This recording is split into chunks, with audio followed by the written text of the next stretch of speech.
Caitlyn Murray disappeared. Caitlyn was 21 years old at the time that she went missing from Quesnel BC. Security cameras captured the young blonde woman parking her car near the Fraser Inn in West Quesnel at approximately 12:45 a.m. She then was seen crossing the historic footbridge that crosses the Fraser River just after parking. The RCMP and the Quesnel Search and Rescue, as well as the RCMP Air Services and volunteers, searched extensively around the footbridge, the river, riverbanks, parks, forests, and surrounding areas, searching rigorously for Caitlyn. She remains missing to this day. Caitlyn was a pretty blonde-haired, sweet girl that weighs 120 pounds with blue eyes, petite build, and she is 5 feet tall. She was last seen wearing black Lululemon yoga pants and a blue shirt and hoodie. Caitlyn's mother, Carmen Carr, spoke with Global News and stated that Caitlyn's car was found, but no keys, no phone, no nothing. She went on to say that for some reason the night that she went missing, oddly enough at approximately 11:43, I texted her out of the blue and told her that no matter what, we love her. Carmen said that she had to beg police to get Caitlyn onto the missing persons list. She refuses to believe police investigators that state Caitlyn took her own life. Carmen believes that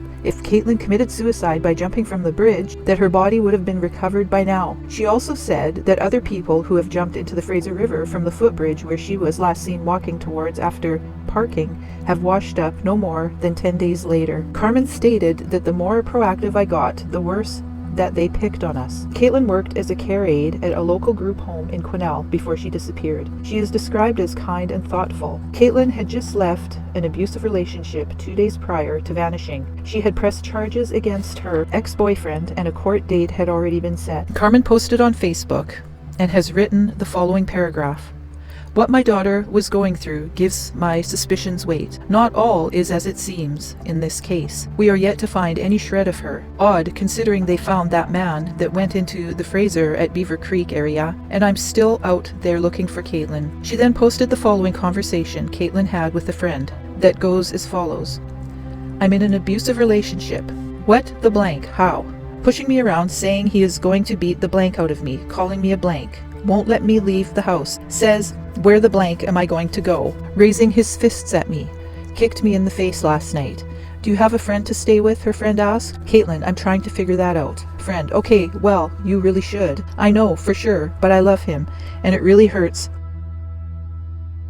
Well, Carmen said that her daughter's boyfriend was charged with assault for the incident that led to their breakup. The charges were dropped after Caitlyn was not found. Carmen believes that communities should be demanding better police resources to deal with what she calls an epidemic of missing persons in BC. She also believes that all people, no matter the race, economic background, or trade, that all of these lives matter and nobody deserves to be lost, and that their families don't deserve to deal with the pain of a missing loved one. Caitlyn Murray's fate remains unknown, as are dozens of people in BC whose faces are among the lost in the North Okanagan. Caitlyn's parents return to the Fraser River footbridge every year on September 30th to remember their daughter. According to the True Crime Files, a few theories are being discussed, such as suicide. Did Caitlyn commit suicide? This is something that the police strongly suspect. They believe that Caitlyn jumped to her death from the footbridge. Caitlyn was emotionally spent after the breakup with her boyfriend of many years. Caitlyn texted 2 close friends to inform them that she was seriously considering jumping from the bridge, but only later, approximately 45 minutes after she texted her friends back and stated that she was tired and heading home.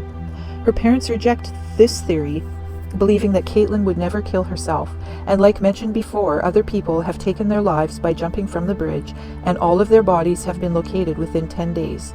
As well, the camera that shows Caitlyn arriving at the bridge was working, but the camera that was installed midway on the bridge was broken. Therefore, whether she jumped or not is pure speculation. Finally, Caitlyn had recently graduated from the College of New Caledonia as a healthcare aide and was looking forward to her newfound career. They think that perhaps it may very well be an easy out for authorities, and it takes the onus off of them to investigate a missing persons case. A second theory as to the reason Caitlyn Murray is missing could possibly be foul play. Did someone take Caitlyn's life? Could someone have followed her onto the bridge that night undetected? Was someone already on the bridge? I have been to Quesnel, specifically the Fraser River footbridge, and it is a very sketchy area in the evening, frequented by drug addicts and people of a criminal nature. Did she have an altercation with someone and was met with foul play? Was she pushed over the side of the bridge? Maybe Caitlyn met up with someone she knew.